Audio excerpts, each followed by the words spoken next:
আজকে আমরা এসেছি একদম প্রত্যন্ত বরগুনা জেলার যে মাঝের চর, যেখানে নেই কোনো যাতায়াতের ব্যবস্থা। আমরা সেখানেই এসেছি। সেখানে আসার পরই আমাদের মনে হলো, আমার সাথে এক ভাই আছে, হ্যাঁ, আমাদের মনে হলো যে আমরা এখন ছইলা খাবো। তো আমরা ছইলা সংগ্রহ করার জন্য এখন ছইলা গাছের দিক।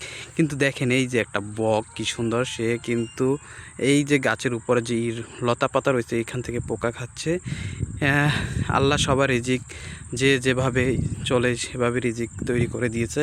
তো আমরাও রিজিক খুঁজতে যাচ্ছি যে এখন আমরা ছইলা খাবো। আসলে পাই কিনা জানি না, আমরা গাছের নিচে যাচ্ছি। মনে হয় খুব সম্ভবত পেয়েও গেছি। এই এই একটা এই যে এই একটা অনেক ছইলা আমরা পেয়েছি। আসলে এই ছইলা আসলে একটা গাছ পাকা ছইলা, যে ছইলাগুলো আসলে শহরের মানুষ চিনবে না, এটা হচ্ছে গ্রামের মানুষই চিনবে যে ছইলা। সেই আমরা দেখাচ্ছি এটা আসলে একটু ধুয়ে আমরা খাবো, সে তখন আমরা আপনাদের দেখানোর চেষ্টা করব যে ছইলাটা আসলে কি।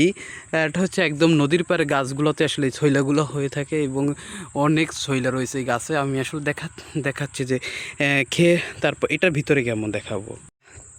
ছইলাটা পাওয়ার পরে আমি এই নদীতে থেকে একটু ধুয়ে নিলাম, কারণ এখানে পানি ওভাবে পাওয়া যায় না, তার জন্য এখান থেকেই ধুয়ে নিলাম।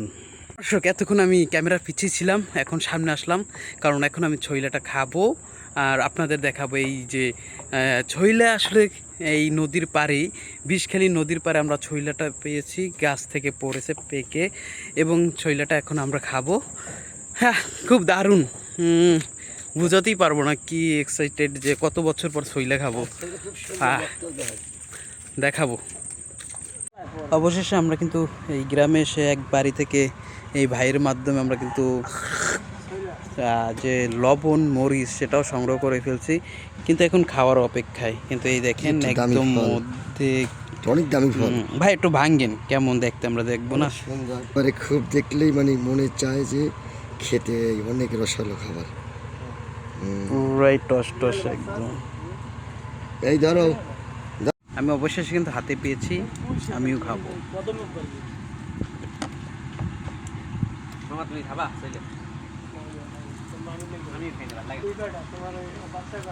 সেই অস্থির স্বাদ।